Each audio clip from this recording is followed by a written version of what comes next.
Football ইতিহাসের loyal ফুটবলারদের একজন হচ্ছেন জার্মান ফুটবলার মার্কোস রুইস, যার কাছে সুযোগ ছিল নিজের প্রাইম টাইমে Barcelona, Real Madrid, Bayern Munich কিংবা ইউরোপের যে কোনো লিগের যে কোনো শীর্ষ ক্লাবে খেলার। তার কাছে অপশন ছিল কোটি কোটি টাকা কামানো এবং অসংখ্য ট্রফি জিতার। তবে মার্কোস রুইস সর্বদাই অনুগত থেকেছেন তার জন্মভূমি ডর্টমুন্ড শহরের ফুটবল ক্লাব বরুশিয়া ডর্টমুন্ডের প্রতি। নিজের পারফর্ম অনুযায়ী কম অর্থ পাওয়া কিংবা বরুশিয়ার হয়ে কখনো ট্রফি জিততে না পারা, এসব কিছুই তাকে তার লয়ালিটি থেকে সরাতে পারেনি। অর্থ কিংবা ট্রফির লোভ কখনোই করেননি রুইস। দীর্ঘ 12 বছর বরুশিয়া ডর্টমুন্ডের জার্সিতে খেলার পর অবশেষে সিদ্ধান্ত নিয়েছেন বরুশিয়াকে বিদায় জানানোর। গতকাল বরুশিয়া ডর্টমুন্ডের জার্সিতে বুন্দেসলিগায় নিজের শেষ ম্যাচ খেলে ফেলেছেন তিনি। আর চ্যাম্পিয়ন্স লিগের ফাইনালে ম্যাচ খেলার সুযোগ পেলে ডর্টমুন্ডের জার্সিতে সেটা হবে অফিসিয়ালি ভাবে মার্কোস রুইসের শেষ ম্যাচ। তবে আপাতত জার্মান লিগ বুন্দেসলিগায় ডর্টমুন্ডের হয়ে নিজের শেষ ম্যাচ খেলা হয়ে গেছে তার।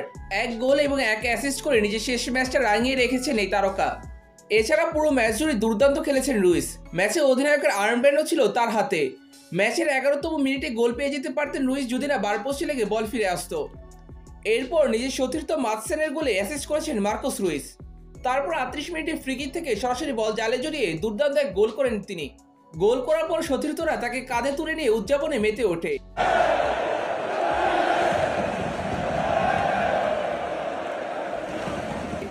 মার্কোস রুইসকে ম্যাচের 82 মিনিটে তুলে নেওয়া হয় মাঠ থেকে। মাঠ ছাড়ার সময় দর্শকরা দাঁড়িয়ে হাততালি বাজান তাকে উদ্দেশ্য করে। বিপক্ষ দলের ফুটবলার অভিবাদন জানান তাকে এবং তার সতীর্থরা গার্ড অফ অনারের মাধ্যমে তাকে সম্মান জানান। এরই সঙ্গে শেষ হলো মার্কোস রুইস ও ডর্টমুন্ডের এক যুগের সম্পর্ক। মার্কোস রুইসের ভবিষ্যতের জন্য শুভকামনা জানিয়ে শেষ করছি আজকের ভিডিও।